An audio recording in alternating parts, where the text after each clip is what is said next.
पौष पुत्रदा एकादशी का व्रत आज 10 जनवरी शुक्रवार को मनाया जा रहा है। इसे बैकुंठ एकादशी भी कहते हैं। यह व्रत संतान प्राप्ति के लिए करते हैं। जो लोग पुत्र की इच्छा रखते हैं इस व्रत का पालन जरूर करना चाहिए। इस व्रत से भगवान विष्णु की कृपा बनेगी और योग्य संतान, पुण्य और मोक्ष की प्राप्ति होगी। इस नए वर्ष में पौष पुत्रदा एकादशी पर शुभ योग का निर्माण हो रहा है।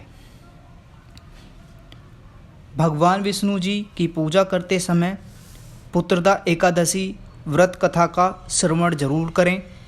पौष पुत्रदा एकादशी व्रत में जानते हैं क्यों रखा जाता है और किस लिए इस व्रत का इतना महत्व है।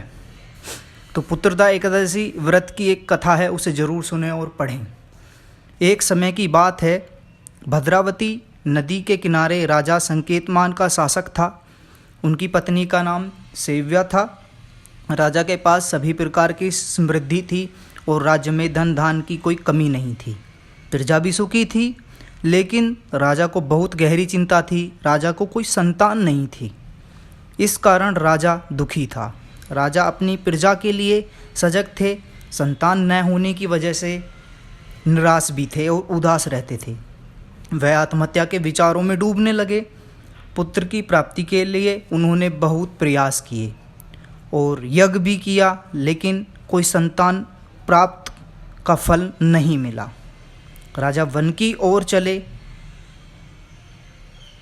और वन में घूमते हुए वह एक सरोवर के पास पहुँचे। सरोवर का मतलब होता है तालाब, जहाँ मेंढक अपने बच्चों के साथ खेल रहे थे, जिसे देखकर राजा का मन बहुत उदास हो गया। तभी उन्होंने थोड़ी दूर आगे चलते हुए एक मुनि का आश्रम देखा।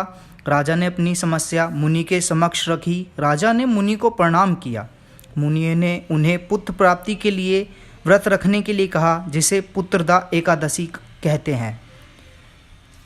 मुनि ने कहा, आप व्रत का पालन करें, रात्रि जागरण करें तो निश्चित रूप से संतान प्राप्ति होगी।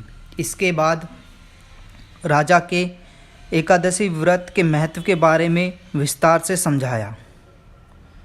राजा ने विधिपूर्वक एकादशी का व्रत संपन्न किया, सही समय पर व्रत का पारण किया। इसके पश्चात कुछ समय बाद रानी को गर्भधारण हुआ और 9 महीने बाद एक सुंदर पुत्र को जन्म दिया।